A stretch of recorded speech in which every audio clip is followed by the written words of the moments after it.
सबसे पहला फायदा होगा राजनीतिक ताकत के रूप में। आदिवासी तब सिर्फ वोट बैंक बनकर नहीं रहेंगे, बल्कि वो किंग मेकर की भूमिका में आ जाएंगे।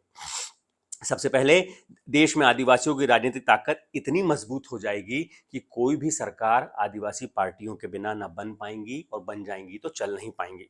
आज की तारीख में अगर आप सांसदों की संख्या के हिसाब से देखें, और अगर ऐसी एक पार्टी होती आदिवासियों की, तो वो देश में कांग्रेस और बीजेपी के बाद तीसरे नंबर की सबसे बड़ी पार्टी होती पूरे देश में। सोचिए अगर आदिवासियों की एक पार्टी होती अगर आज, तो इसकी बानगी आप आंकड़ों में देखिए।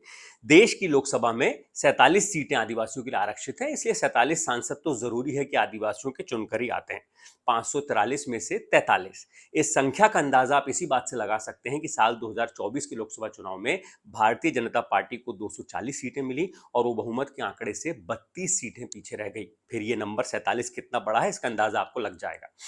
और तिस पर ये कि जो 240 सीटें बीजेपी जीती है, उसमें 25 आदिवासी सांसद बीजेपी की टिकट पर जीते हैं, 12 कांग्रेस के टिकट पर जीते हैं, और ये सभी अपनी पार्टी की विचारधारा से बंधे हुए हैं, इसलिए आदिवासियों के मुद्दों को उठा नहीं पाते हैं, पार्टी लाइन से बाहर जाकर कुछ बोल नहीं पाते हैं। वाईएसआर से एक, जो आंध्र प्रदेश की पार्टी है, तृणमूल कांग्रेस का एक, एनसीपी से एक एक आदिवासी सांसद है, और आदिवासी पार्टियों के सिर्फ 7 सांसद हैं, उसमें भी झारखंड मुक्ति मोर्चा के 3, भारत आदिवासी पार्टी के 1, और पूर्वोत्तर की पार्टियों के 3 सांसद हैं। अगर आदिवासी पूरे देश में आदिवासियों का एक राजनीतिक दल बन जाए और पूरे देश के आदिवासियों का समर्थन करें, तो 47 सांसद जीत कर आएंगे इस देश में, जिनकी आवाज एक होगी, और वो आवाज इतनी मजबूत होगी कि कोई भी सरकार, कोई भी पार्टी उसको नजरअंदाज नहीं कर पाएगी, चाहे किसी भी पार्टी की सरकार उस देश में। उसके लिए आदिवासियों की आवाज को अनसुना करना तब संभव नहीं होगा। और बात सिर्फ 47 सांसदों की नहीं है, लगभग इतनी ही, या यूं कहिए कि 50 से ज्यादा देश में ऐसी भी सीटें हैं जो आदिवासियों के लिए आरक्षित तो नहीं है, लेकिन आदिवासियों की संख्या वहां पर अच्छी खासी है, और वो संख्या वहां जीत और हार में काफी ज्यादा असर डालती है। तो मोटा माटी आप मान के चलिए कि कम से कम 100 सीटों पर देश की आदिवासियों का प्रभाव है। अब राज्यों की तस्वीर देखिए।